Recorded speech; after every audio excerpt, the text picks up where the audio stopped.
said that? Judge. Oh, this is the, let me see. Not my story. No, that's all right. Thank you.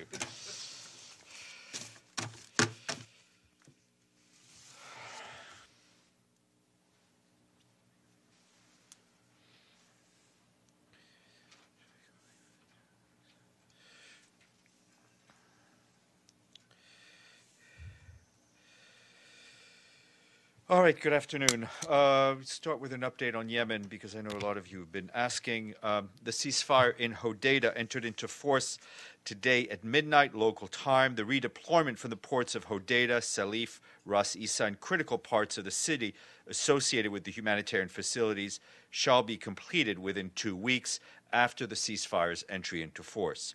The full mutual redeployment of all forces from the city of Hodeidah and the ports of Hodeidah, Salif, and Ras Isa shall be completed within a maximum period of 21 days after the ceasefire enters into force. It is the responsibility of the parties to fulfill the agreement. Major General Patrick Cammaert, as you know, has been appointed as the UN chair of the Redeployment Coordination Committee, as outlined in the agreement established to oversee the ceasefire and redeployment. A team led by General Cammaert will be leaving New York on their way to Yemen later this week. Tomorrow, General Cammaert will convene the first meeting of the Redeployment Coordination Committee. It will include military security representatives from the two sides connected via video teleconference.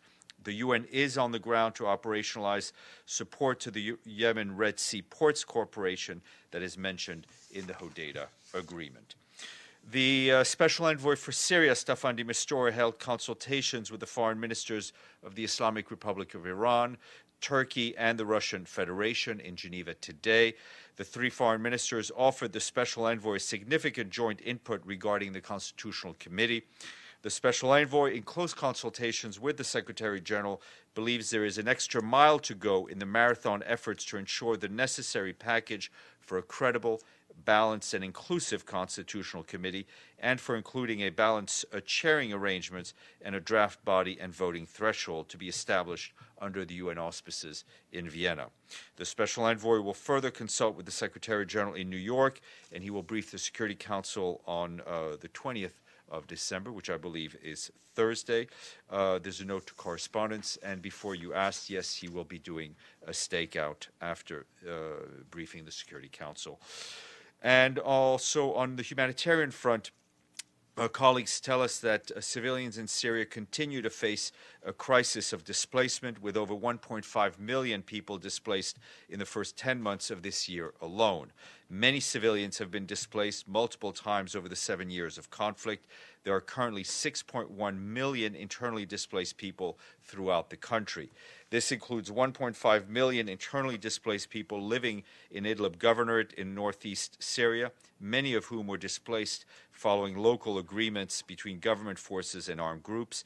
They are particularly vulnerable as host communities have reached the limit of their ability to support them. Those newly displaced to the area often do not have access to proper shelter and are forced to live in tents and under plastic sheeting despite the colder winter weather. The UN calls on all parties to ensure that the protection of civilians in line with their obligations under international humanitarian law. And earlier today, the Secretary General spoke at an event in the General Assembly to mark the 70th anniversary of the Universal Declaration of Human Rights. He said that the document's adoption marked the first time that countries had ever come together to recognize that all people everywhere are born free and equal and share fundamental, unalienable rights. The Secretary General stressed that wherever we live, whatever the circumstances or place in society, our race, color, sexual orientation, language, religion, opinion, nationality, or economic status, we are all equal in human rights and in dignity. Yet 7 decades on, there's still a long way to go, he said, noting that today we are seeing a rising tide of authoritarianism, intolerance, xenophobia, and racism. The Secretary General said he understands the importance of human rights from his personal experience, having grown up under a dictatorship in his home country of Portugal, and having seen the bitter results of human rights abuses as High Commissioner for Refugees. Just about now, he's speaking at the awards ceremony for the UN Prize in the field of human rights, which will be given this year to Rebecca Gyumi of Tanzania, Asma Jahangir of Pakistan, Joenia Wapishana of Brazil, and Frontline Defenders, which is an organization from Ireland. At 3 p.m., he will speak at the General Assembly's high-level plenary meeting on the 20th anniversary of the adoption of the Declaration on the rights and responsibilities of individual groups and organs of society to promote and protect universally recognized human rights and fundamental freedoms. And today is International Migrants Day, and in a message, the Secretary General called migration a powerful driver of economic growth, dynamism, and understanding. He stressed that it allows millions of people to seek new opportunities, benefiting communities of origin and destination alike. But the Secretary General said that when poorly regulated, migration can intensify divisions within and between societies and expose people to exploitation and abuse and undermine faith in government. He said that this month this month the world took a landmark step forward with the adoption of the Global Compact for Safe, Orderly, and Regular Migration, which he said would help us to address the real challenges of migration and while reaping the many benefits. His full statement message is available. And as you are well aware, the Secretary General has placed great emphasis on achieving gender parity at the United Nations. And with Janine Hennis-Plasschaert having taken over as his new special representative in Iraq, we're proud to announce that this will be the first time that a senior leadership of a UN special political mission is all women. The Deputy Special Representative for Political Affairs and Electoral Assistance is Alice Walpole, and the Deputy Special Representative for Humanitarian Issues is Marta Huertas. And of course, we already have a peacekeeping mission in Cyprus where the SRSG and the Force Commander and the Police Advisor are all women as well. And back here in the Security Council, Nikolai Mladenov, the Special Coordinator for the Middle East Peace Process, spoke to council members on the situation in the region, and he warned that over the past days and weeks, there have been an alarming rise in incidents that have led to the tragic death of Israeli and Palestinian civilians and Israeli soldiers. He added that the security measures put in place in the aftermath of these incidents, which search operations in Ramallah, as well as clashes and protests that turned violent, are adding to an already tense atmosphere. He joined the Secretary General in his call to Israeli and Palestinian security services to work together to restore calm and avoid escalation. The Special Coordinator said that in terms of violence over the past year, although Gaza has been the most volatile, the risk of an explosion in the West Bank has also grown, and he added that the ongoing incidents of incitement, provocative steps, and inflammatory rhetoric plague the public rhetoric of the conflict. They are highly dangerous and threaten to push an already volatile situation past the boiling point, he said. And on the eve of the second round of the presidential election in Madagascar, the electoral observer missions and members of the international community issued a statement calling the two candidates to show restraint and to exhort their supporters to avoid any action that could compromise the electoral process. They called on the candidates to accept the official results of the elections and in case of dispute, to resort to competent bodies. We have a full statement available in French, and just to add that Abdoulaye Bathily is in the country in his mediation capacity as sent there by the Secretary General. Turning to the Central African Republic, the World Food Programme said that the UN humanitarian air service that enables aid workers to deploy and reach tens of thousands of people in need in the country is at a risk of shutting down due to a shortage of funds.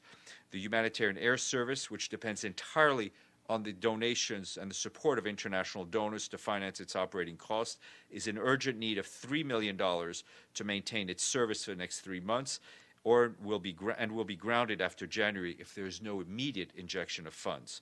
In the month of November alone, the humanitarian air service provided transport for over 2,000 aid workers, a record for a single month since it started its operations in the Central African Republic in 2006. More information on the web. And I've been asked in recent days about the situation in Nicaragua, and I can tell you that we are following the situation in Nicaragua closely, and we are concerned about the recent developments in the country, particularly reports of alleged prosecution, respected human rights NGOs, and the media. Only an inclusive dialogue in an environment of tolerance and peace will provide long-standing solutions. And the UN High Commissioner has welcomed the General Assembly's, High Commissioner for Human Rights has welcomed the General Assembly's adoption of the UN Declaration on the Rights of Peasants and other people working in rural areas. Madame Bachelet said that globally peasants feed the world, but their own enjoyment of their human rights, including their right to their own right to food, is challenged. She pointed to an imbalance of power in economic relations, with women being particularly vulnerable due to widespread and unlawful discrimination, restricting their access to and use of land, and unequal payment for their work. More information on the UN OHCHR website. And yesterday afternoon, the Security Council met on the situation in Kosovo. Jean-Pierre Lacroix, the head of peacekeeping, said that several developments have heightened tensions between Belgrade and Pristina. And tomorrow, I will be delighted to be joined by Murad Waba, the director of the UN Development Programme's Regional Bureau for Arab States, along with Asako Okai, director of the UN Development Programme's Crisis Bureau, and Ursula Mueller, the Deputy Emergency Relief Coordinator, and they will be briefing us on the situation in Libya, as I believe they have just returned from that country.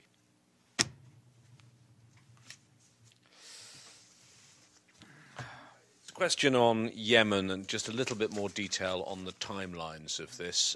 You talked about the first meeting of the redeployment committee to be chaired by General Kammert.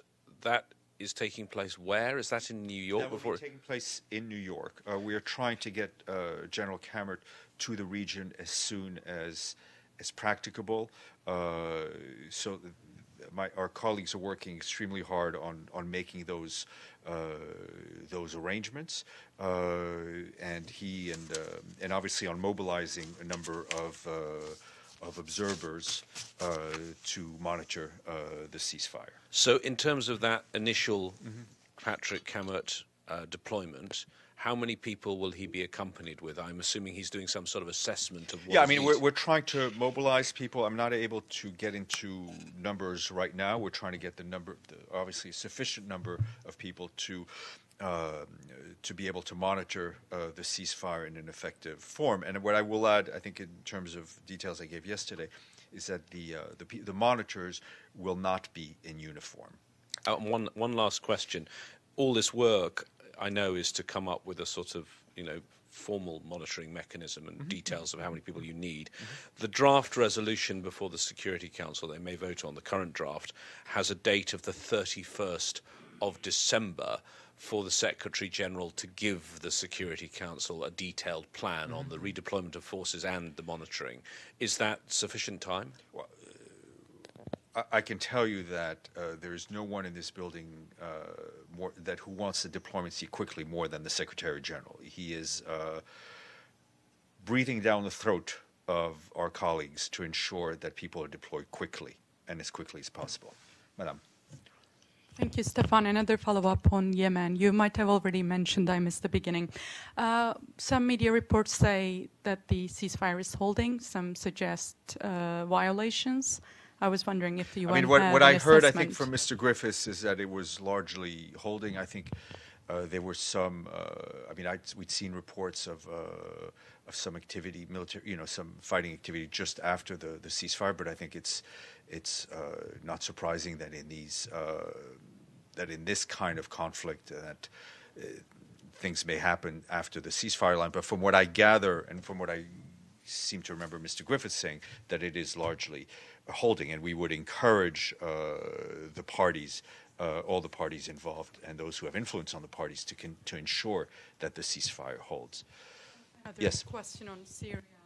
When will Mr. de Mistura be briefing the Security Council, and is he planning any proper press conference before Yes, he leaves? as I said, he'll be briefing on Thursday, and then he will be speaking to the press at the stakeout afterwards. I mean, I just confirmed that with his team a few minutes ago. Nabil.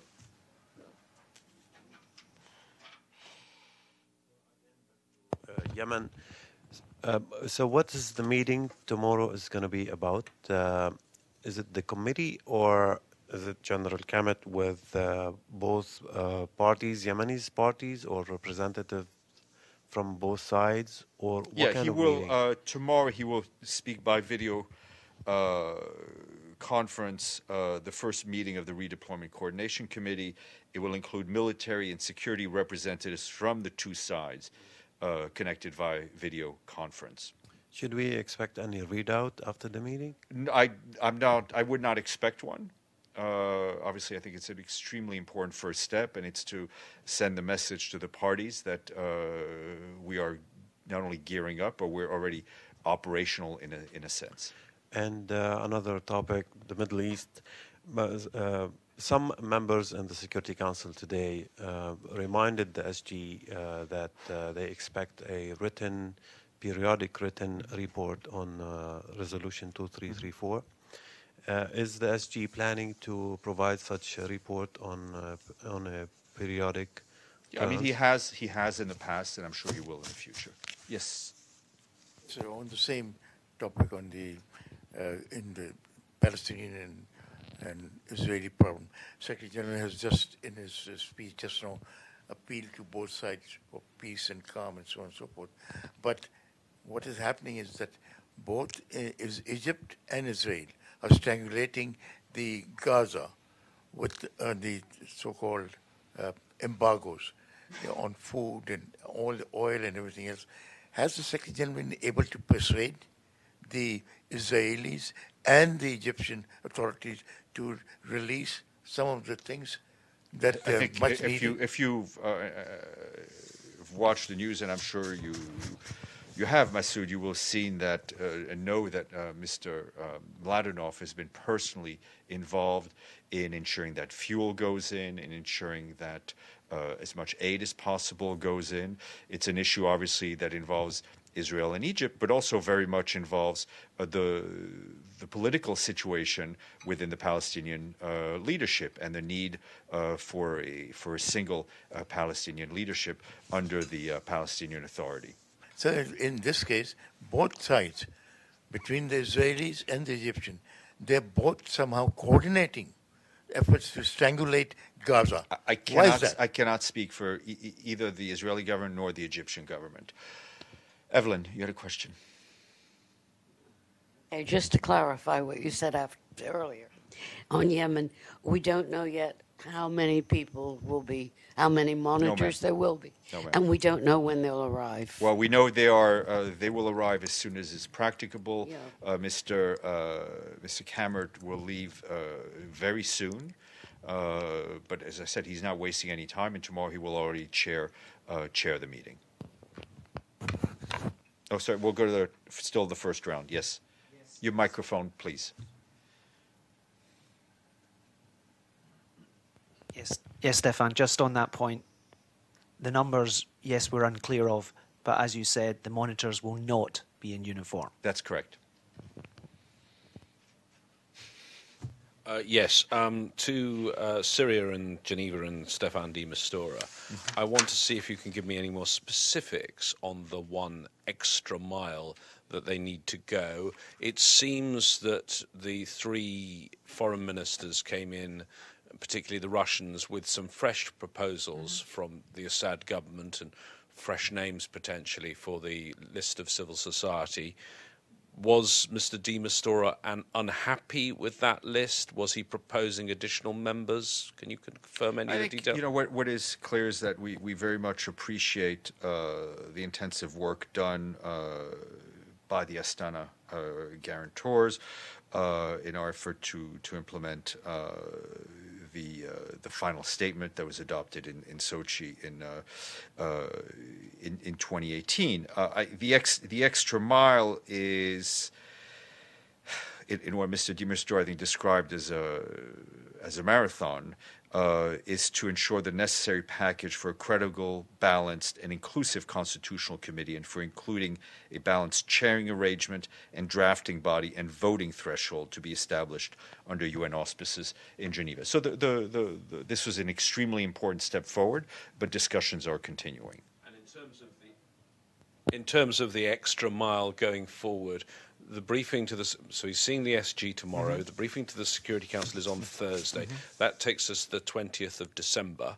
And given that you are at this crucial moment, who continues the work from the 21st until the end of the year? Is it Mr. Mr. de Mistura or Mr. Pedersen? Mr. de Mistura, as he said, I think in a speech in Doha recently, he is not a lame duck. He will be a flying duck until December 31st, in which case he will hand over the baton to the Norwegian Mallard, and they will continue their marathon. Yes, sir. So what do you think about the outcome of the meeting with Astana Garantus today? Is it a setback? Because obviously Mr. de Mistura hoped that he maybe would achieve or would reach an agreement on this committee before his departure. I think if Stéphane were here, he would say it's not about him. This will be a seamless transition. We've been working on this for quite some time. We cannot afford any gap. Mr. de Mistura will work until the end, and then Mr. Pedersen will take over. As I said, we're very appreciative of what has been done, but we feel, and Secretary General shares that feeling, that there's some extra effort and extra mile to be walked or run. And back to the Middle East, Ambassador Haley. I think we were already in the Middle East. Yeah. The peace process in the Middle East. So Ambassador Haley referred to a plan prepared by the U.S. Government on a peace deal between the Israelis and Palestinians. Has the SG seen or discussed any elements of this plan with the U.S. administration? I don't believe we have seen the plan. The Secretary General has had conversations with Mr. Greenblatt and Mr. Kushner over the last year or so. Masood. Thank you, Stéphane. Stéphane, again, continuing on this Indian killing in Kashmir. I know you answered this question, that you're still monitoring the situation. Is that been upgraded to better? Have you assessed the situation in Kashmir? I have nothing more than what I've said yesterday. Mr. Bays.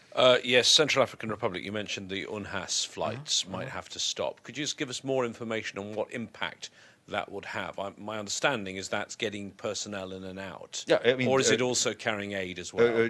Devastating. It's getting personnel in and out. WFP also obviously carries food. As we know, the challenges in the Central African Republic are great. Not only the continued insecurity, but the very weak infrastructure, road infrastructure, and flying is often the only option, the only safe option, the only timely option to get aid, both aid itself and aid workers in and out of the places where they're needed most. Monica, all yours.